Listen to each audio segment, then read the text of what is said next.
Guys, nagapangita ba kag nindot na staycation palayo sa kasaba sa syudad para mag-relax, mag-recharge, mag-enjoy or mag-family bonding? Well, kanina video is para sa imo. Another day, another lag. For today's video guys, gusto na ko i-share sa inyo ning nindot na staycation dari sa Malaybalay Bukidnon. Mao ni ang Katihan Eco Park. But before ta mo i-tour dari is gusto sana ko ipakita sa inyo ning amuang naagian before mi nakabot dari sa Katihan Eco Park. So gikan sentro around 45 minutes to 1 hour pa ang biyahon depende sa pacing sa inyong padagan. Bisag na Google Map na mi padulong dari medyo nasa agya pon mi gamay kay dili jud 100% accurate ang Google Map. Mao na kung maglaag mo dari ay lang jud mo kaulo pangutana sa mga local. And dili advisable dari ang mga sedan or other lower type na mga sakyanan kay namoy mga gyan dari nga part na medyo dagko ang bato and lubak-lubak. Advisable pod na mo biyahe mo og sayo dari sa area kay kasagaran ulanon dari kada hapon nya mabasa ang kalsada mahimong slippery ang dalan. Og along the way maagian pod ninyo aning Sabangan campsite sapod kanindot nga lugar na pwede nyo i-add sa inyong bucket list kung laag mo diri sa Malaybalay Bukidnon. And expected yun nga daghan kay lubak-lubak ang dalan pagpadulong diri pero para sa kuha sulit po kayo kay pagpadulong pa lang ninyo daghan kay mong magian na mala New Zealand ang views. Sa among kaso dugay kay minabot kay sige migunong para magpa-picture ay grabe jud kanindot ang mga talan-aw. Og kung sakayan man ang gamit ninyo dili pud mo angay mabalaka kay kaya ra kayo ang dalan og makaagi ra gyapon bisan naay kasugat. Og along the way maagian ninyo ning sikat na cafe diri sa Malaybalay Bukidnon mao ni ang Bread Cafe. Buhat po ko separate video para ani kay nang hapit pod mi diri. Ibalaan ninyo kung dool na mo sa destination kung makita na ninyo ning daghan kay na pine trees diri sa kilid sa dalan. Ug grabe daghan jud kayong nindot na staycation diri so kung pwede lang isisahon na ko tanan og adto. And around 2:30 PM sa hapon naabot mi diri sa Katihan Eco Park. Pag abot namo ni diretso dai mi sa ilahang receiving area para kuhaon ang amuang room key og maka-order na po daan sa pagkaon kay na sila cut off sa food orders mga 6 PM. And kung wala mo dalang pagkaon dili mo angay mabalaka kay naga-serve sila diri og main dishes napod sila hot drinks, cold drinks o mga snacks. And samtang nag-order mi sa among food nagpa-reserve na pod mi daan og bonfire para pagkagabi 200 pesos ang nabayran and sila na dayon mag-prepare na. So advisable jud nako na i-appeal ang bonfire kay nindot jud kay siya pagkagabi. And among gipili nga room kay ang ilahang kubo good for 2 person na siya and 3,000. Mag-start ang ilahang check-in 2 PM and check out alas 12 sa auto pagkaugma. And sulit kayo kay na-appeal na ang breakfast for 2 and mga kitchen utensils, towels, duha ka bottled water, silang bonfire and also na kay access sa ilahang common pool. And with regards sa ilahang mga room kung duha ra mo or bisan ikaw ra isa na kay duha ka option ang kaning couples cabin or ang kubo. And before mi nagpa-reserve nagtan-aw sa mi sa ilahang Facebook page o nagtan-aw pod mi sa mga videos sa mga nakaadto na diri para makapili jud mi og sakto nga room. And based sa mga observation mas nindot og mas dako jud ang couples cabin pero ang gipili jud namo kay ang kaning kubo. Kay para sa mo lahi jud ang view diri. Pag abli pa lang nimo sa pultahan mao day ni ang musugat nimo. Grabe ka relaxing mura jud mawagtang tanan kakapoy og stress. So kana pa lang view murag sulit na kayo ang imong gibayad. And kung daghan mo like family bonding, barkada or team outing napod sila family cabin ug ubang mas dagko pa nga rooms. And ang uban nga good for 2 packs medyo may kamahalan jud tungod kay na sila sariling private pool. And mao ni ang full details sa ilang mga rooms, mga inclusions and rate. And kung gusto lang mo mag-tent napod sila diri open camping, 250 pesos per head, open field and magdala na mo og sarili nyong tent, cook set. So perfect niya siya sa mga gusto makatipid. And also mao day ni ang full map sa Katihan Eco Park para namoy idea sa layout sa tibuok lugar. Sa pud sa akong nagustuhan diri sa Kubo kay doon ra kayo siya sa ilahang mini pond. Na diri naglangoy-langoy mga isda o mga turtle. Mao nga bisan magtambay lang kasagaw sa inyong room, relaxing na kay tan-awon. Simple ra siya pero makadungag jud sa ka-peaceful sa ambience sa lugar. Guman nagsuri-suri dai mi sa tibuok na Eco Park para makita namo ang lugar ug tanan nilang amenities. So pagsulod pa lang nimo sa resort no lahin adayon ang feeling na imo mabatian. Presko kayo ang hangin, hilom ang palibot, puro kahoy ang kabukiran ang imong makita. Ra ginahinay jud mawala ang stress o kakapoy sa syudad. Mao ni ang klase nga lugar nga dili ka gusto muli. And by the way guys, medyo hinay dahil ang signal dari pero kung kinahanglan jud ninyo og internet na aday sila wifi sa receiving area, magbayad lang mo og 50 pesos per device.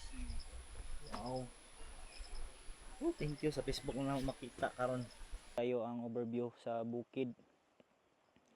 Dito klaro kay nag-ulan na dito.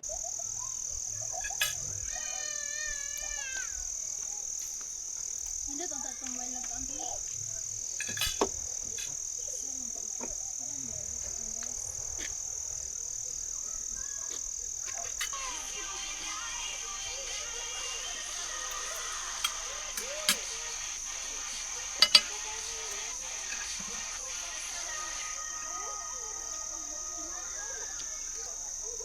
Ano pa man eh?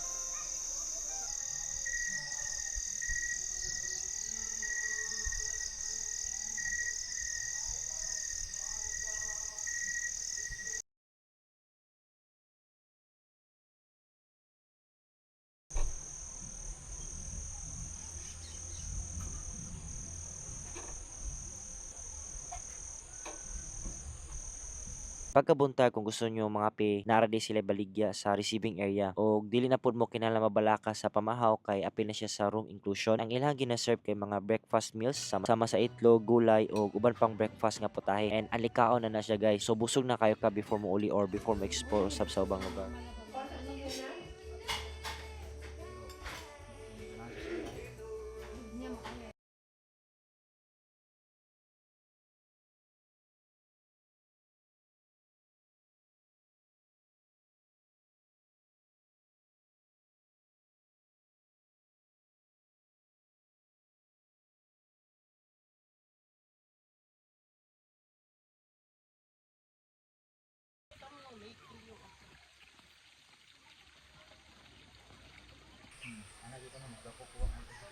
Ano, Pangit, ablo ka nga ng pangit ang iPhone ko tungod ng cloud ko.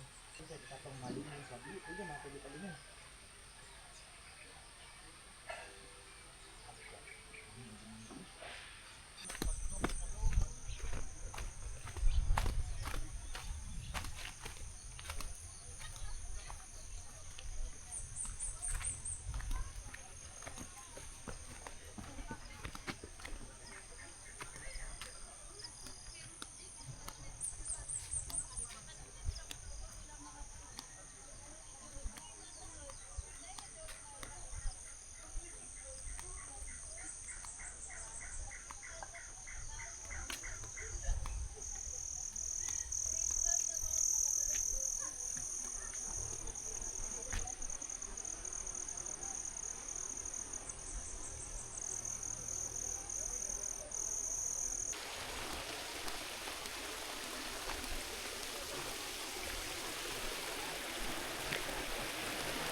Okay, let's go. Tara na.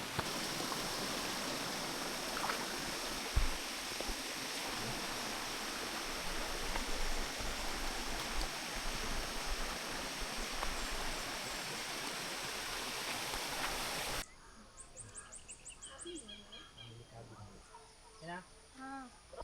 Next.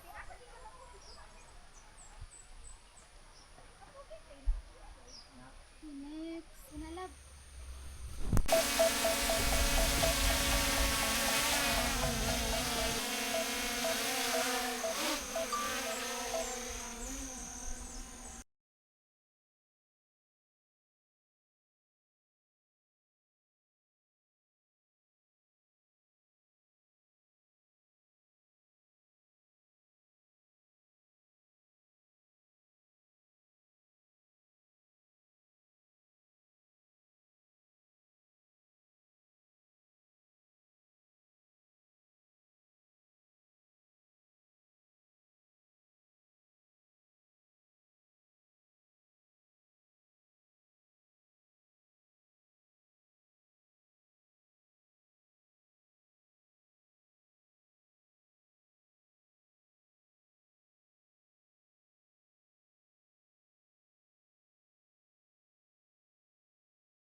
So mao to guys ang among experience diri sa Katihan Eco Park. Kung nangita mo og lugar nga peaceful, bugnaw, o perfect pang relax, sulit jud ni siya nga destination. Salamat kayo sa paghuman sa akong video and bago pa lang ka sa akong page ayo kalimot og like ug follow. Sunod po na lag again ako si Cal. Bye.